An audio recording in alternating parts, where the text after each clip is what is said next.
Hi, hello, I'm Sam Harrison. I read, review, and discuss fantasy and science fiction books. And today I have with me Ryan from Your Paper Quest. Hello, I'm Ryan from Your Paper Quest. And just first and foremost, thank you so much for having me here, Sam. It's so great to talk to you and get to work with you and see what we're all about here. And for those of you that don't know, Your Paper Quest is the Book of the Month subscription box that exclusively features stories from self-published and independent authors. The whole idea is to help indie authors get more exposure and at the same time get people to read more than just what's on the table at Barnes & Nobles or Waterstones, and really help expand people's bookshelves and horizons when it comes to stories. Cool. And you probably do know this if you've been watching the channel, but Your Paper Quest have kindly sponsored the Self-Published September event for this month. So every year so far of the 2 years that I've run the channel, I've done Self-Pub September, where I read exclusively self-published books. I will be adding one Wheel of Time book in this month to make sure that I don't fall behind Matt and I's read along. But other than that, it's 5 self-published books I'll be reading this month. I was very excited to receive the Your Paper Quest box, which I actually got down here to show later if we need to talk about it. But let's dive straight into the questions. What inspired you to create Your Paper Quest? Oh, man. So there's so many. It's such a story. So essentially, me personally, I never read growing up. It was this whole battle between my parents and I to get me to read, and I never read in school. But I always found that the moment class ended, the moment summer started, I would start picking up books and reading. And it was just, if you told me to read something, I wouldn't do it. But if I found it on my own, I would devour it. And that kind of stuck with me. And I noticed it especially after uni. After my undergraduate, I started a Instagram account called Ryan's Paper Adventures. It's no longer active. It's still there, though. And I just started documenting my reading on it. And from there, it slowly grew and it slowly grew. And it got to a point where people started asking if I could read and review their self-published stories. And at that point, I had no idea what that meant. So I kind of started sitting down, researching, and then COVID hit. So I had a lot of time to sit down and research and kind of learn about everything that was going on.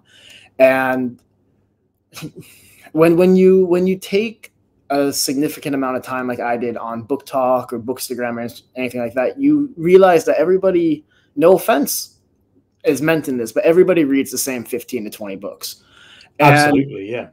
And it kind of opened my eyes to the whole idea of there are 5 main publishing houses in the world that I believe. Now I think one's bought another. Well, that actually didn't go through. I think that got canceled by the government. But essentially, there's 4 or 5 major publishing houses that control 80% of the physical book market. And they've been around since the 1800s. And if you think about it, that is essentially 4 or 5 companies dictating human thought. And it kind of opened my eyes to the idea of, I know a lot of us only get our media from Hollywood, but there's a danger groupthink that comes from only getting your media from Hollywood or only getting your books from Penguin and all this kind of stuff. And don't get me wrong, they are good books. That's why they're getting published. They have a tried and true method. People enjoy them. They're page turners. But I think for me, I really wanted to help the little guy get their voice out there, because I noticed that the smaller the audience of the authors, the quirkier the stories got. There is just so much magic behind a self-published story. Like, yeah, there's a lot of weeds you got to get through. I'm not going to deny that. I'm definitely not going to deny that. There's a reason why it has a bad reputation. But some of the best stories and all the stories that we have featured on YPQ, they would easily hold their own. It's just a question of resources and who you know and networking and all these things where people write a lot of times because they have a story to tell. If you're writing because you want to make money, I think you're in the wrong profession. So people write because they have a story to tell. And a lot of times once they tell the story, they don't have the time to edit it proper, like find an editor, do this, do that. So the beauty of self-publishing is that it gives everybody an equal chance. And that's why the big reason why we're working on Your Paper Quest and why we're really pushing to get a bigger audience there and to get more exposure to these smaller readers or to these smaller authors. I think I read a lot. I say I read a lot of self-pub. I read a decent amount of self-pub, I think, compared to my peers in the booktube space. But one of the big things that I really noticed, and one of the things that I kind of built the channel on initially, was I was like, well, no, I haven't actually read a lot of the big booktube books. So I'd read Game of Thrones and I'd read Brandon Sanderson, but other than that, I'd not really read a lot of the big stuff. So I was reading through the big stuff, and then one of the things that I started to notice was the interesting stuff in the indie space. So my favorite fantasy series of all time is an indie published one. It's The Bound and the Broken from Ryan Haidar. And that's like my number one series of all time. It's the one that I have the most, like, I felt like I found it and fell in love with it before anyone else was reading it. And it's once you find that author's voice that really works for you, you devour all their stories. Yeah, absolutely. So speaking of finding the authors that works for you, how do you guys select the books featured in your paper quest? Oh man. So this is Steve. So Stephen William Hanna, he wrote the Icebreaker or the Interloper trilogy. My apologies. And he has a new series out as well that he's working on. And we got together, just found him on Twitter one day, looking to how to build this business, and ran into him who was reading self-published books, reached out, we got together and ended up working out really nicely. But when it comes to how do we choose the books, we have a wide range of books that we select from. We have a submissions process on our website where people can go and submit their stories directly to us. And then we also post and people send them to Steve. Steve finds his way through, I get the acronym wrong all the time, but it's SPSFO. Is that the one? So SPFBO is the one that I'm working on, the one that Mark Lawrence runs. So I've been a judge for that this year. It's been a really good experience. I found 2 genuinely fantastic books. And there were a load of others that I was like, these are really good. They're just not as good as the 2 that I know I'm going to put forward. So it ended up being that I didn't fully finish all the rest of them. But there's so much good stuff in SPFBO. Yeah. So we get a lot of, at least if it's not the books, we get a list of authors that we know are writing that we can follow up with, whether it be through that or the submissions page on the website, or what's the third one that we do? A lot of it is just scouting on Twitter. Oh, there's the big indie sales. When the big indie sales come, we go and we make our list and we go all the way through it. And then it's just a lot of reading. It is a lot of reading, which is a blessing and a curse. And we kind of come up with a list of books that pass Steve's first chapter test. And once we have our list of like 15, 20 books, and we just kind of start going through, seeing which ones would pair. Our themes, because we don't go by genre. So every month the theme changes, and we try to keep the genres separate and the theme separate. But we find that tinkering with themes is a little bit more fun, a little bit more creative, because you're not just going to get 2 sci-fi books. Don't get me wrong. Sometimes you do. Like you just received 2 sci-fi books recently.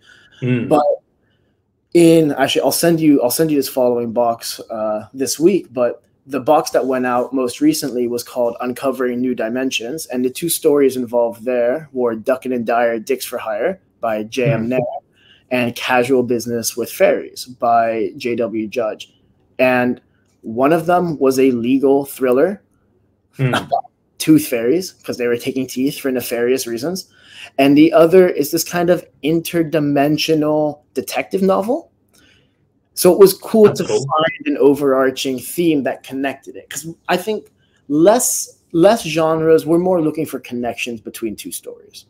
And it helps open our eyes to what, to what connects a story. But it also helps keep everything varied. Because nobody wants, at least we know that there's a lot of book boxes out there that only do crime or only do fantasy, only do sci-fi. And we totally respect that. We do.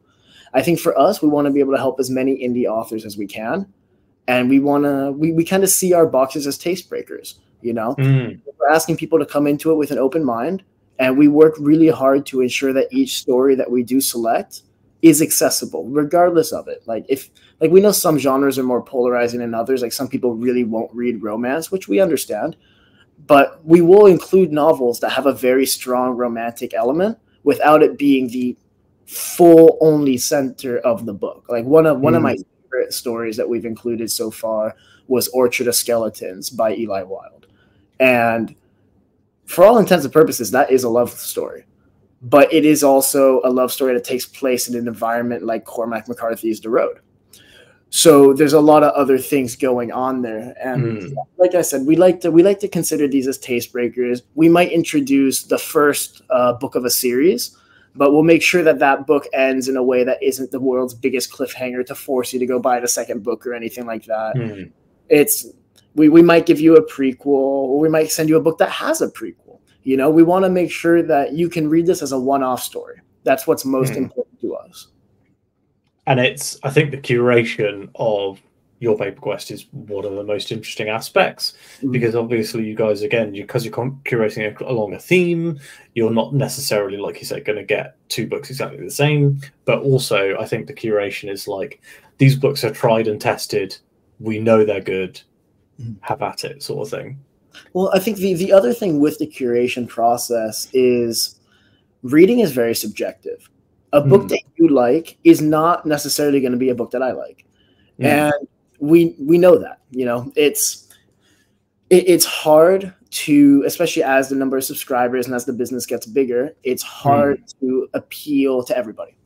And this is why we ask people to come in with an open mind, but also when we select the stories and when we figure out what we want to include, we make sure that, yeah, like I might not like romance, but I can still understand when the story is well written, when a romance story is well written. So that's the nice thing about working with Steve. Well, one of the many nice things is that Steve comes at it from a more author perspective, where I come at it as a more reader perspective. So there's been plenty of stories where Steve says, Ryan, this is the one, we have to include it. And I read it and I'm like, Steve, I've had to reread the same chapter 4 times to understand what is going on. And then vice versa, where it happens more this way, where I message Steve saying, this is the best book I have ever read. And Steve goes, you're an idiot. Like, so it's good to have each other to balance it out. And I think we have finally come up with a method that works. But we have gone through a lot of indie books to get there. I think so far we have featured 25, 26 books, but I can pretty confidently say we've gone through at least 700 or 800 to get there. Wow. I mean, that's big numbers, isn't it? And like, that's one of the things that people can, if you're going to subscribe to something like Your Paper Quest, you can be like, look, you know, these books might not be for you, but we've gone through, you know, 700 books. We know they're good. Yeah. So, you know, we're just people to give it a chance, you know, like, yeah. The story should be gripping from the beginning, and we have our own little criteria for it all. But yeah, you know, you might not like sci-fi, but we want to make sure we also include sci-fi books that you don't need a STEM degree to enjoy. Yeah, that's my personal preference. I often talk about the kind of books that I enjoy as dumb guy books. I like. I'm not, you know, gonna only read Dresden Files or whatever, where it's nice and simple. But I do just like, I was like, sometimes you read a book and it's like, you know, 100 pages in, you don't actually know what's going on yet. Those are the kind of books that lose me instantly. Yeah, that's fair. So have there been any standout books or authors from the subscription? I mean, I know you talked about the Cormac McCarthy's romance, as it were. Yeah. But are there any others that you can think of? The pilot season really stood out to me. The final season was a great one. Yeah, this one, really stood out to me. When the cover's great as well, which does help. Each story we featured really does stand out in its own way. I have my own preferences just because I have my own genres that I prefer reading. I am more of I love dystopian, historical fiction, and sci-fi.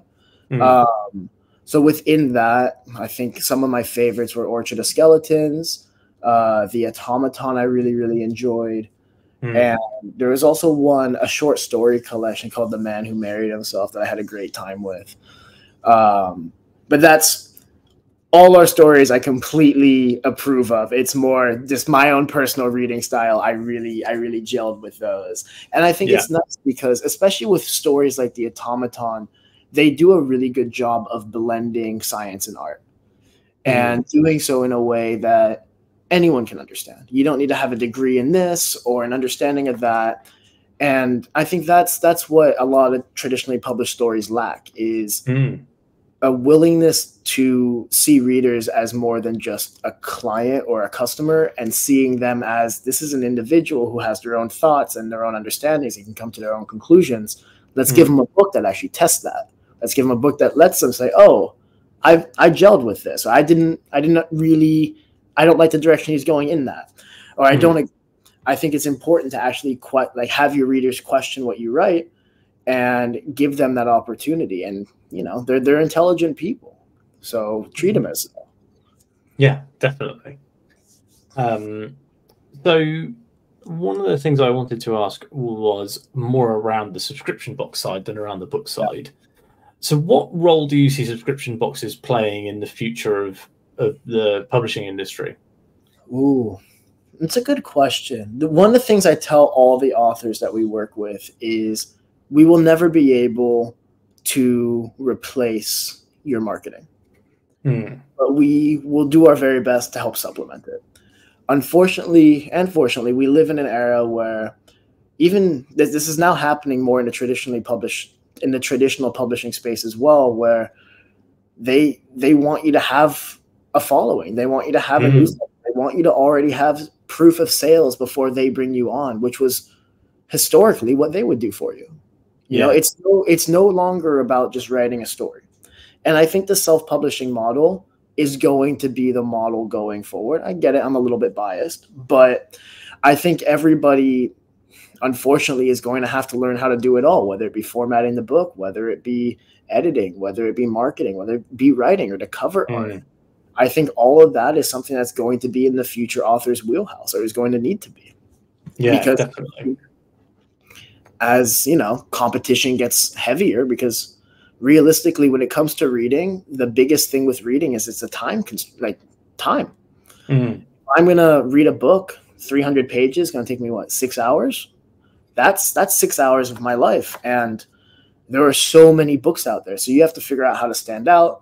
The publishing houses have to figure out how to stand out. And what we've noticed within the publishing houses is, I'd say there's 15 different plot lines that they stick with, or types of stories, the molds that they stick with, and they stick with.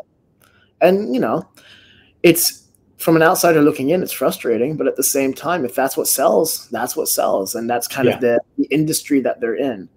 And they do a lot of biographies of already famous people, so they already have that audience, which opened my eyes to just kind of the business of it all. But I think the other side of things is that we noticed that even within the self-publishing space, you have a couple very famous traditionally published authors that now have their audience, can then cut out the middleman, go the self-publishing route, and make a lot more bang for their buck. And it's interesting to see the dichotomy of the two.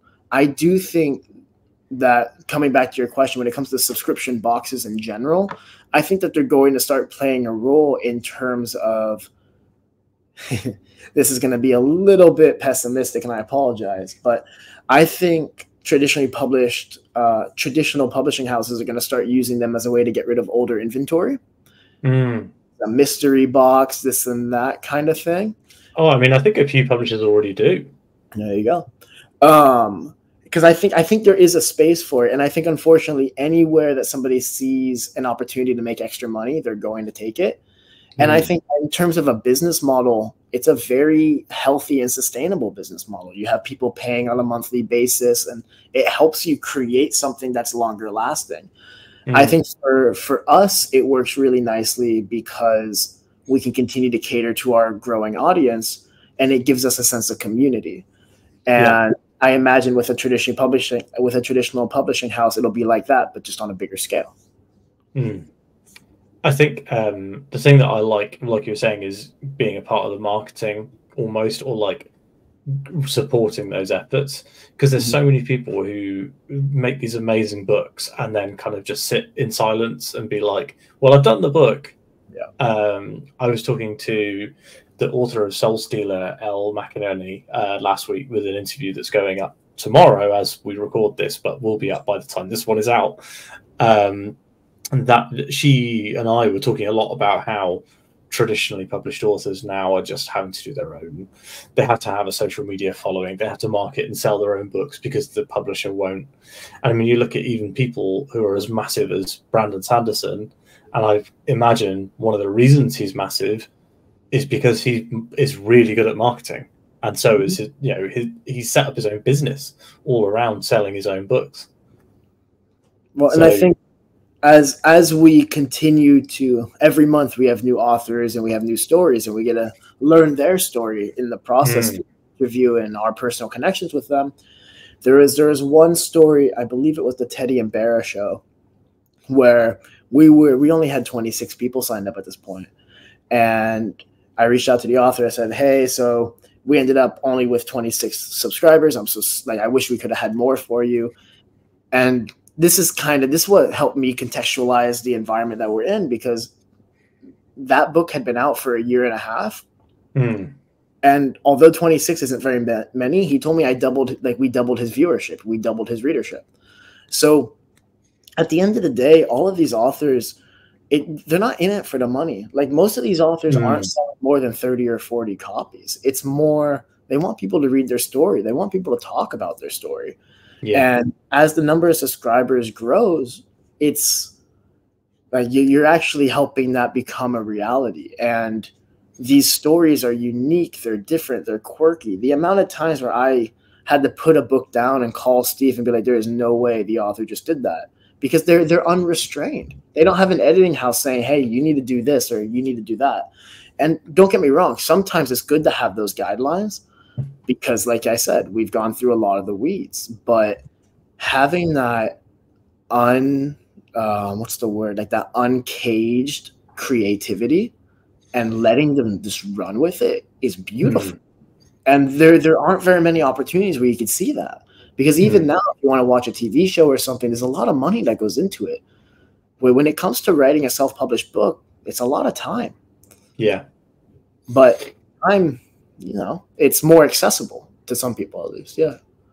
Yeah. I mean, one of the things that you can do as a self-published author is you can do everything yourself. Yeah. You don't need to pay a single penny to other people to do stuff for you.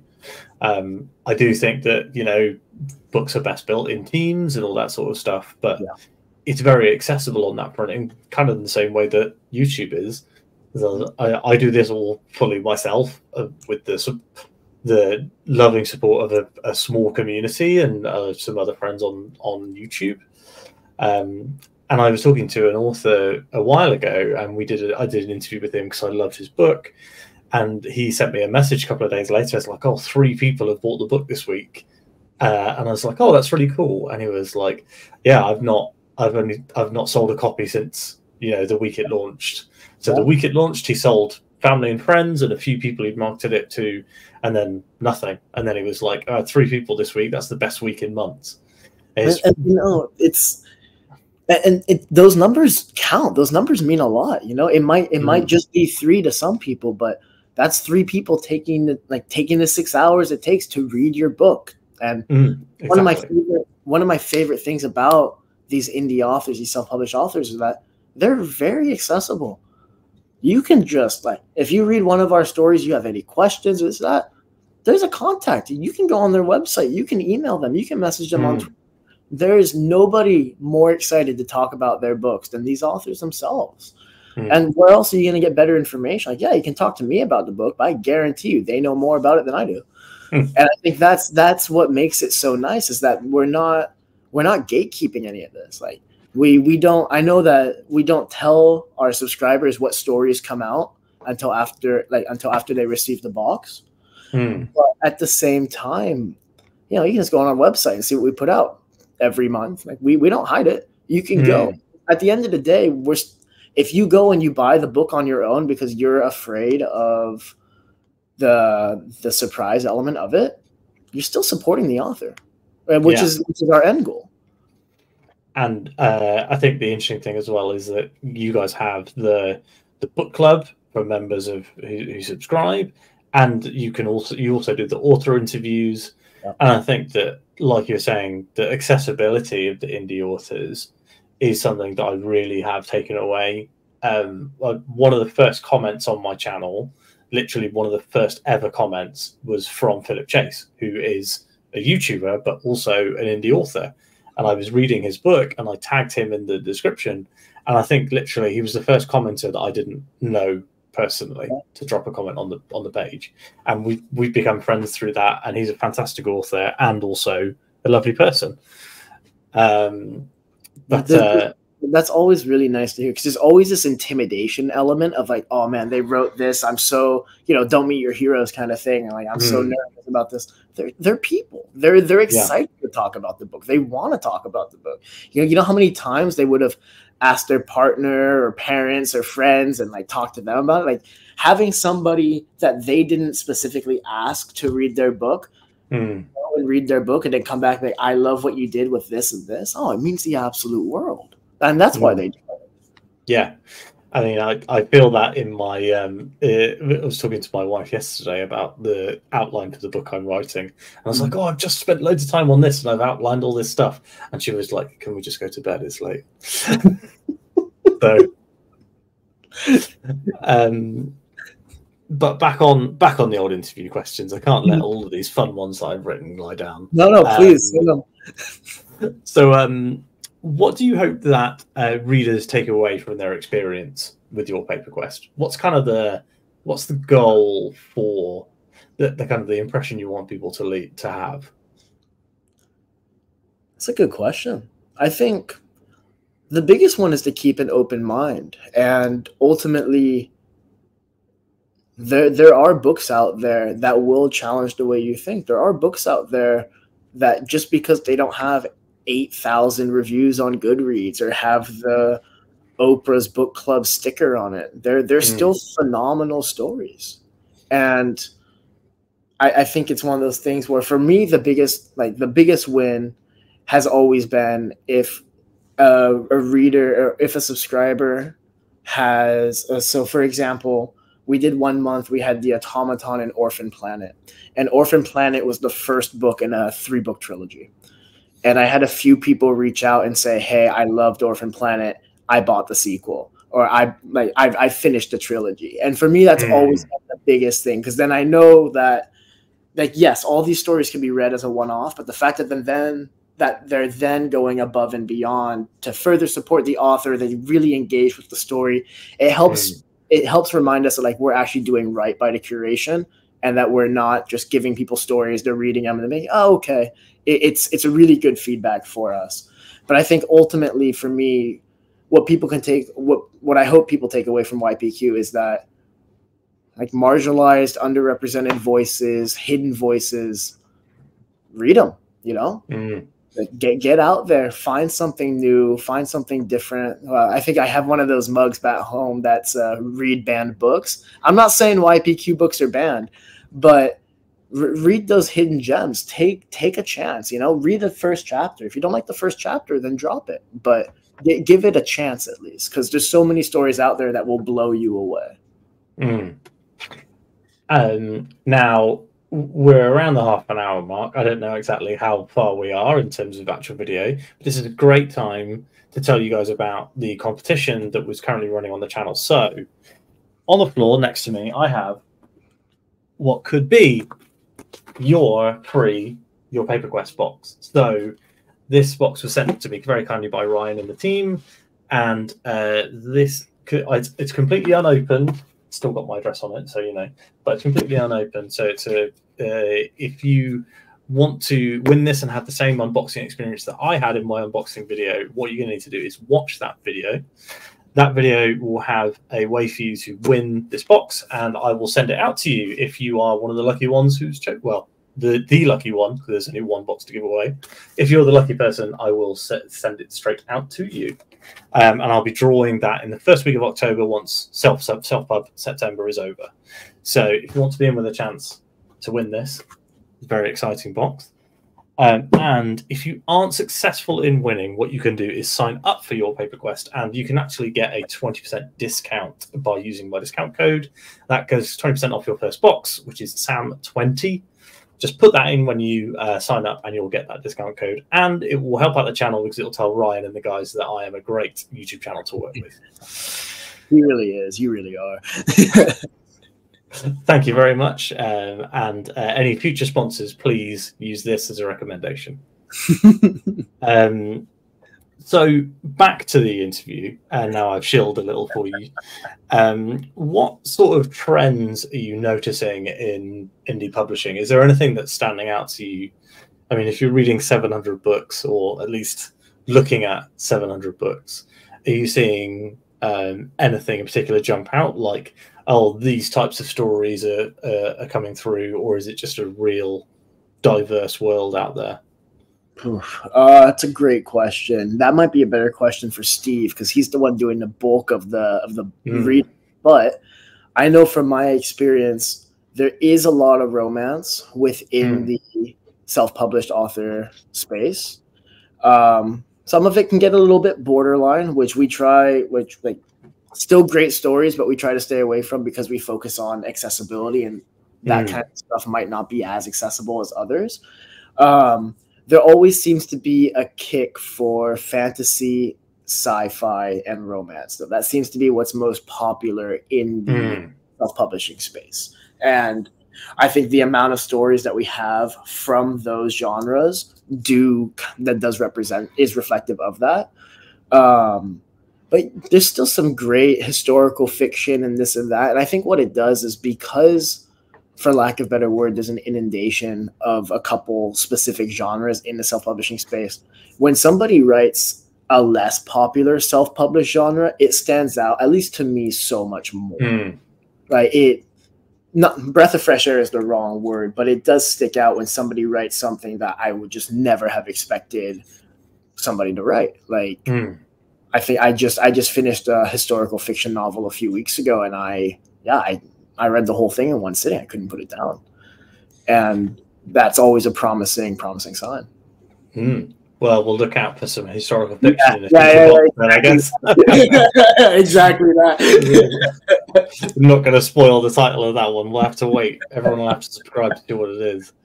But yeah, I think within the space, though, it's kind of like we were talking earlier about. But more than anything, it's people kind of coming to that realization and acceptance that they have to do it. They have to do it themselves. They have to, whether or not they end up doing it, they have to at least learn how the marketing works. They have to have a social media presence. What seems to be the most, well, it varies from author to author, genre to genre, but what seems to be the most reliable is the newsletters. If you're an author, build up a newsletter, send it out. Try to stay consistent with it. We know how tough that is ourselves, because I've probably sent, I think YBQ's been in business for over a year, and I've probably sent like 3 newsletter emails. So try to stay consistent with it. But what I've seen some authors do is they'll write like little short stories that are only available to their newsletter, or prequels, or this or that. Sometimes you can get a free book on it. So even as a reader, sign up to your favorite author's newsletter. Hear from them, reach out to them. I think that's the best way to get involved. And more than anything, as a reader, if you want to help an author, leave a review. Yeah. Like, positive or negative. Like, yeah, don't go on there and just tear a book apart. Nobody loves that. But everybody loves just a regular review on Goodreads, on Amazon, all of that kind of stuff. And I think that's what makes a huge difference. Yeah. It's mad how Goodreads is really the arbiter of success or failure for a lot of books, because it's just such a dominant platform. There's a few alternatives out there, like Storygraph, and I know Hardcover is very cool and is a really good app. I find that the other ones have terrible apps, but I don't think anyone's nailed it yet, unfortunately. With Amazon kind of controlling everything a little bit on the bookish side. That's the thing with Amazon, is that, yeah, it's kind of the antithesis of, ooh, that's cool. It's kind of the antithesis of what we're working with, but we have to you have to be aware of it. Like, yeah, you have to work with them. You can't avoid it at times. And yeah, Amazon's a great place to leave reviews. Goodreads is a great place to leave reviews. And I know, at least me personally, I copy and paste the same review over. You just have to do it once. So Yeah, exactly. What I tend to do is copy a link to the YouTube video review, because I review everything I read. So I just copy a link to the YouTube video and go like, well, it's here. Can't go wrong. Yeah, exactly. And hopefully somebody will subscribe to the channel through one of those one day. Now, we were talking a little bit about the historical fiction book that you've been reading, but can you talk about any upcoming themes that subscribers can look forward to? Or if someone is considering subscribing, what's coming up in like October, November to tip that scale for them? Well, I can say for October, we stick with the Halloween genre a little bit. I think I'm a huge fan of the holidays, whether it be Christmas, whether it be Halloween. Those are the two that always stand out to me. And when it comes to the themes and the genres, we kind of like trying to pair it to what do you call it? To kind of the seasons. Like, yeah, it's nice to have a murder mystery on a rainy day. You know, it's that kind of thing. It's nice to have an adventure when you're out in the sun, and we try to pair it like that. But I can say in the coming months, we don't have any set themes yet. But I think the books will get a little bit spookier next month. I can say that fairly confidently. Cool. Yeah, I'm looking forward to that one. I need to read more horror. I've read like. The amount of horror I read is you could count on one hand, and they're all Stephen King books.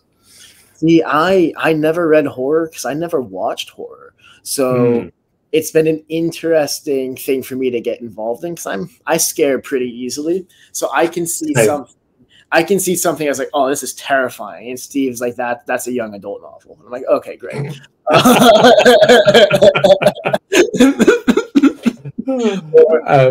What gets me is I don't really read those murder mystery crime detective novels. So I'll read one, I'll be like, oh, this is fantastic. And I'll show a friend, and like that's all she reads. And she's like, yeah, I knew who the killer was on page 7. I was like, oh shoot. Like so there's a learning curve with me as well. I'm by no means a perfect curator. And when it comes to the stories that we feature and this and that, we've had to say no to so many. And a lot of them, it isn't because we don't think that they're good stories. A lot of them is just because we just don't necessarily think it's a good fit at that time. So it makes it hard to give rejections to books that you can see other people really liking, but you yourself kind of struggle with this or that.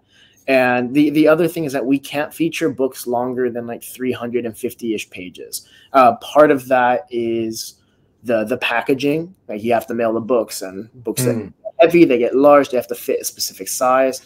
But also, if you're receiving 2 books, whether it be a month or bi-monthly or quarterly, if one of those books, at least for myself, was like 700 pages, I would never start it. It would be too intimidating for me to start knowing that another one was coming in 30 days. Yeah. So sorry. I was just going to say, we try to keep them accessible, not just in theme and genre, but also size and readability. I think one of the big things that I liked was that you could set up that monthly, bi-monthly, quarterly, because everybody reads at really different paces. I mean, before I started doing BookTube, I was reading, before I got back into reading, I was reading 1 book a year. And then when I got back into it, it took me like a month to read the first book that I read once I was kind of getting back into reading.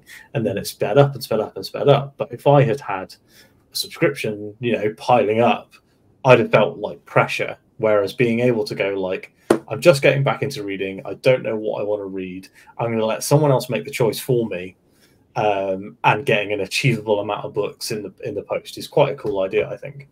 Yeah, and I appreciate that because I think I know myself personally, I'm incredibly OCD, and I get this point where I set a goal and like, okay, I need to read 30 books this year, but then it gets to a point where that pressure takes away from the actual joy of it. And I know myself, obviously, I read a good amount, but reading comes in waves. I'll go a month where I won't touch a book, and then I'll go a week where I read 4. And I know that if I were receiving 2 books every month, I think initially we started with the idea of we didn't want to replace anybody's bookshelves. We just wanted to help supplement it with indie novels. And then we kind of realized 2 books a month over a year, you're going to start replacing bookshelves. And that's, you know, some people are super here for it. And monthly is by far our most popular option. But it's nice because I know for myself, if I had 6 or 7 or 8 unpiled books, I would get kind of overwhelmed, intimidated, and switch off from it, because we all have to remember that buying books and reading books are 2 very different hobbies. They're both fantastic, but they are different hobbies. And I think it's nice having that option, because yeah, like if work speeds up or if work slows down, if life gets in the way, yeah. And you know, you can always change. We're still working on the little features to let you change manually, but if you just email us, we'll switch your subscription for you. No problem. Yeah, and I think I don't know how many books I've read this year actually. I'll check in a minute. But I definitely go in. I'll have peaks and troughs, definitely, where I'll be like, wow, I've read 4 books this week. And then I'll be like, oh, I've read 100 pages and they were torture. It's difficult for us as well because of the curation aspect of it. If I am not in a mood to read and I force myself to read, I'm going to end up saying no to every single book that comes my way. So I have to really force myself to take advantage of the windows where the reading comes. And then, you know, there's so many other things to do for YPQ in the background that if I'm not in the mood for reading, I can fill the time. I can certainly fill the time. Yeah. So looking at these again. So what do you think? We've launched now in the US, but what do you think is the next evolution for your Paper Quest? Have you got any ideas? Anything noodling around? There's always, oh man. In a book I was reading today, I need to find a quote. Actually, I wanna read it to you because that was exactly it. Give me 1 moment, because that was the most fitting thing that I read today. Oh gosh, where is it? I apologize for this. It was just. That's all right. It's one of those things, isn't it, where I blindsided you with all of these fun questions. Some of them are like real thinkers, and I'm not giving you time to think. They're absolutely great questions. It's more of the idea of next. There's always a next. Oh man, where was it? It's one of the big things, isn't it, with businesses, and like I have started to slowly treat the YouTube channel like a business rather than the original goal for the BookTube was always like, it would be great if BookTube could pay for my books. That was like, I was like, this is it. That's all I want, is to pay for books.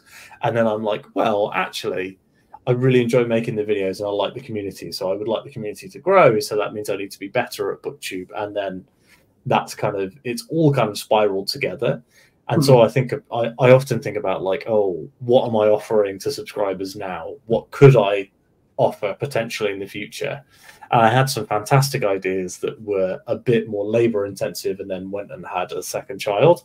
And so that completely went out of the window.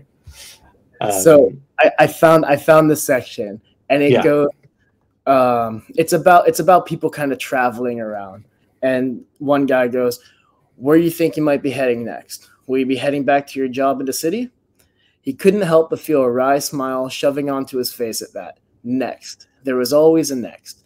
Next had come to be the word that plagued him. Next had chased him across deserts and oceans like a shadow.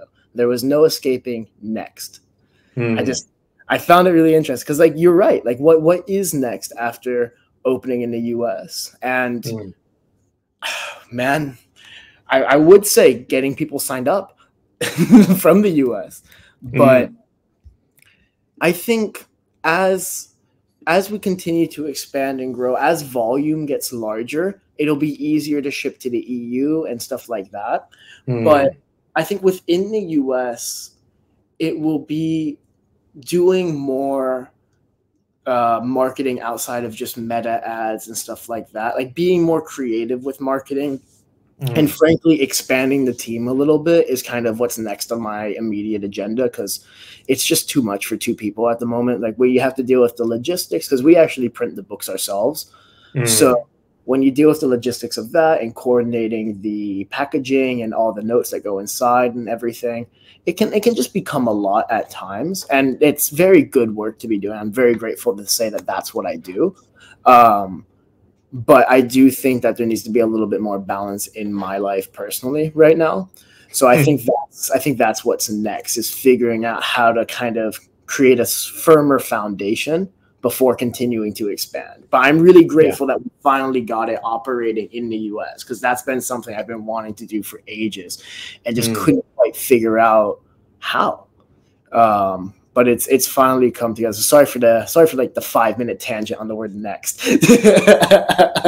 No, I think it's a really good quote. It's really interesting. And I think that a lot of my subscribers are actually in the US, which is it's funny because when I first started, all of my subscribers were British. It was like 1% were outside of the UK. And it's just growing and growing and growing to the point where you're like, oh, well, the biggest English-speaking reading market is the US. So that's where now I think like more than 60% of my subscribers are based in the US. So if you're watching and you're in America, you can also take advantage of the Your Paper Quest subscription, and you can use the discount code. So don't forget, Sam20, 20% off. It's interesting because I think as time passes, I think physical books are becoming a lot more popular than they were in the past. I think definitely. Ebooks certainly have a place. My unfortunate reality is, because I read a lot of submissions come through the website, I am just reading manuscripts on the computer, which is not, it's great, but it's not as enjoyable as a physical book. But it is nice to see the resurgence of physical reading. Yeah, I mean, like you were saying earlier, book collecting and book reading are two different hobbies, and that's a massive thing. Like my friends over at Hardy's Books, they have hundreds and hundreds of books. They have their own online bookshop, and they're big book collectors. Like they did a video about, it was like 2 hours long, that was like every rare and antique book in their collection. And they had all these like signed first edition Terry Pratchett books and all this sort of stuff. And it's just something that I can't do it. I love books and I love owning books, but I have about 3 bookshelves and children. So that's it, you know? Yeah, I've been doing a better job of donating my own books, because I'm the same, yeah. There's some books I reread, but a lot of I get what I need out of them. I enjoy them, but they just collect dust. I think that they're better spent being left at book swaps around London or sent to like Goodwill, or the British equivalent. I don't know. I donate mine to our local library system, actually. Yeah, so my library takes donations as long as the books are in good quality and they're not offensive. And I think that they've had a huge chunk of the books that I've read and been like, this is an amazing book that I know I will never read again. Yeah. So it's going in there. And I have a few that are in the permanent collection. So the Bound and the Broken series and the Idan trilogy by Philip Chase, which are both kind of like meaningful and important to me in terms of like some of my favorite books, and I know I will probably reread. I need to pick up the rest of the Hybrid Helix books. I love those books, but haven't actually gone out. I got one for Christmas and was like, oh, this is so cool. I've got this book. And it's because it's an indie series. I was like, it's cool, I've got it. And then I was like, oh, now there's 4 others I have to pick up so that I've got the finished series on the shelf. That's the thing. When you commit to a series, you commit to a series. That's I have so much respect for the people that read what's it called, A Throne of Glass or A Throne of Mist and Fury, because that's 2,000 some odd pages and they're just tearing through it.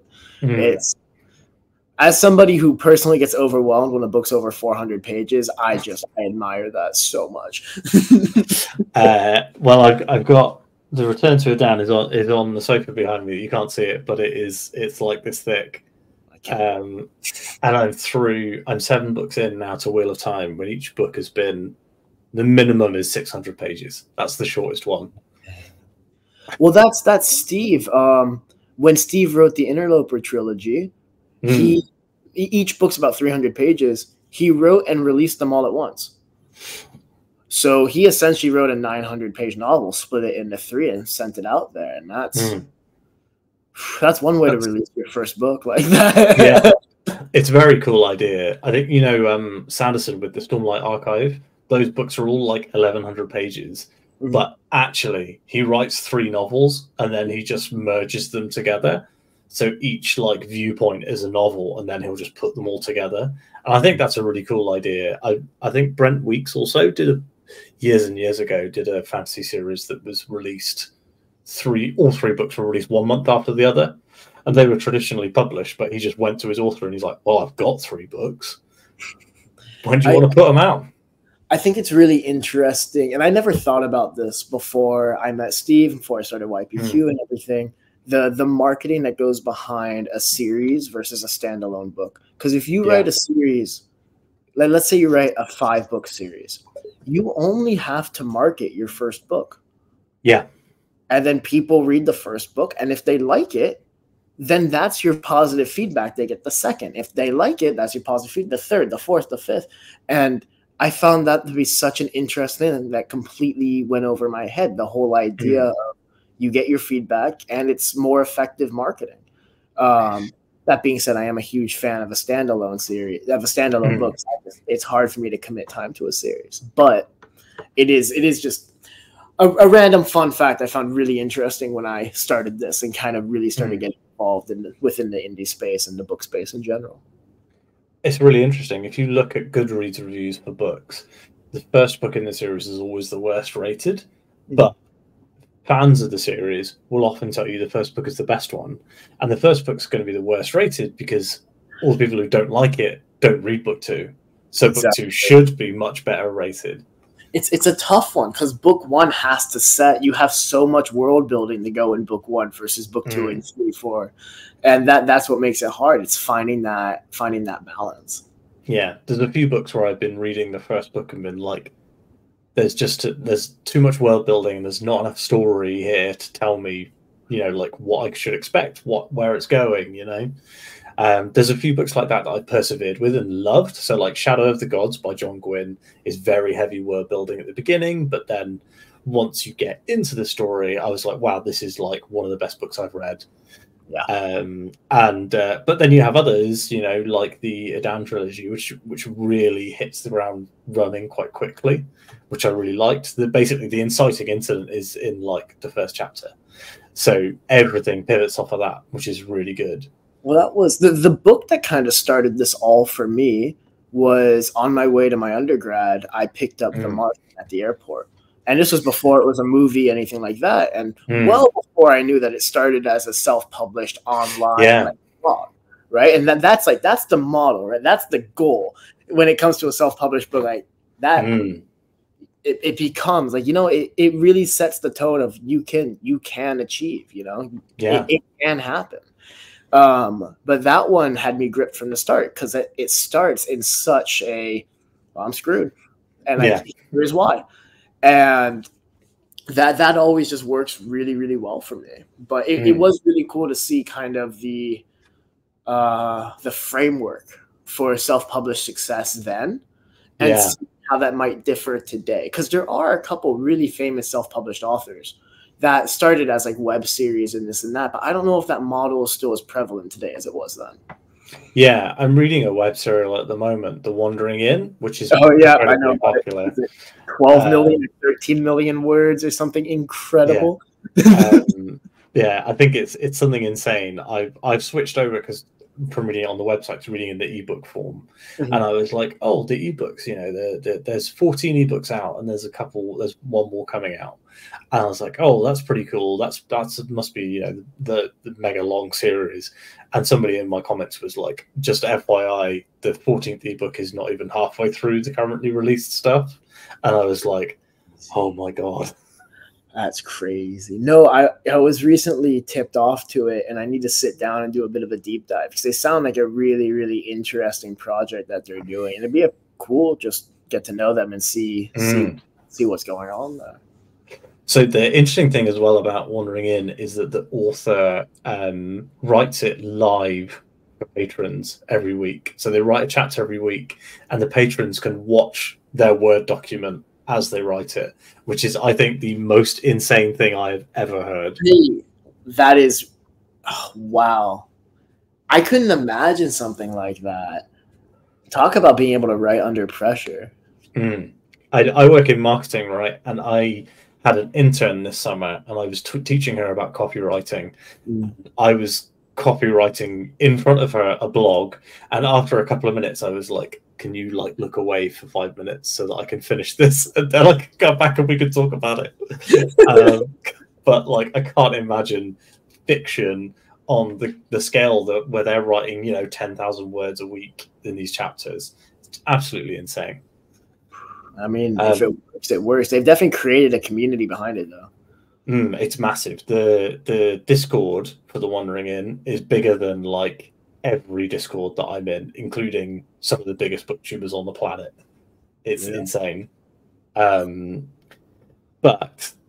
enough about the Wandering Inn. I'd like to ask you one final question, which is, what's the most rewarding aspect of running a bookish business, or your paper quest in specific, I guess? Honestly, it has to be the feedback we've gotten. And anytime somebody sends us a message or an email, or I read a comment on Instagram, I get a little bit nervous because I'm like, oh man, it could go either way. But the majority of the time, it's just people saying they really like the box, or they like the idea, or authors saying thank you. And aside from meeting the authors, which is just an incredibly cool thing, getting the feedback that we have received and knowing that we're kind of helping within the community and giving voice to these stories has been by far the most rewarding process. It's so nice because, when you read a story as well, you want to have people to talk to it about. So getting yourself and your friends involved and this and that, and then sharing the story with others, all of that community aspect is really what we go for. So when we're seeing, after all the work we've put in, that's slowly starting to form, it's just such a rewarding feeling, honestly. And then the other thing is, Your Paper Quest is sponsoring the Medway River Literary Festival it's in Medway, which is in Kent, in November. So we have a couple of our authors that are going to be panelists there in November, and I'm really, really excited for that. So yeah, I've had calls with authors, but I've only met one or two in person. It'll be really cool to hear about them, speak about their books, and have more than a 45-minute conversation. You spend the whole day, get to know each other, all that. And this is the second year they're doing it. And prior to, they hadn't had a literary festival in Kent in decades. So it's been really cool to be a part of that as well. And I think it ultimately is just giving back to the community. Yeah, that sounds really cool. I don't know where Medway is in Kent. I think that might be a bit far for me. It's near Rochester. Yeah. My friends, the Hardys from Hardy's Books, they actually live in Tunbridge Wells, so in Kent as well. Okay. And I'm always like, oh, I should come visit you guys, and then I'm like, oh, it's 4 hours away. Yeah, that'll get you. As an American, that it isn't that bad, but I get it. Yeah. As an American, you're like, well, I've crossed the city. Now I'm 4 hours away. Just a little drive to the coast. It's nothing. Yeah. However, I think that is a great place to end the chat today. What I would say, guys, is if you haven't watched the Your Paper Quest unboxing, you can, and that will show you the kind of stuff that you can get from them. As I said before, very thankful to Ryan and the team for sponsoring the channel this month. It's been really fun to spend a lot of time looking at indie books, which is what I love to do in September anyway, but it's been nice. And the support from Your Paper Quest enabled me to upgrade all the tech that I use for the channel. So we have a new microphone, we have a new tripod, all the stuff that I couldn't reason the expense for before. So it's something that I'm genuinely grateful for. And also, thanks so much, Ryan, for coming on and for chatting about Your Paper Quest. I know that the audience is definitely going to be interested in bookish subscription boxes. And kind of the business side as well from you, and the curation side is genuinely really interesting. So I hope that everyone has enjoyed this video. But now I think it's time to close up. So thanks so much for watching. If you have liked this video, then the best thing you can do is give it a like. If you want to chat with me or with Ryan, I can pass on some comments to him. Drop down into the comments and just say hello. And of course, if you haven't subscribed to the channel, you really should, because I'm putting out a lot of really good videos and I think that you will enjoy them. Thanks so much for watching. I just want to say, sorry for interrupting your wonderful conclusion there. I just want to say thank you, Sam, for working with us and for taking a chance on us and for setting up this interview, because this has been phenomenal. All the questions, just the chance to get to talk to you and your audience and get to share what we're all about. We really, really appreciate it. And for anybody who's interested and wants to learn more, like Sam said, we'll have links in the description below and everything like that. But please, please, please feel free to shoot us a message on Twitter, Instagram, just on the contact us section on the website. I live on my email. I'll answer it pretty quickly.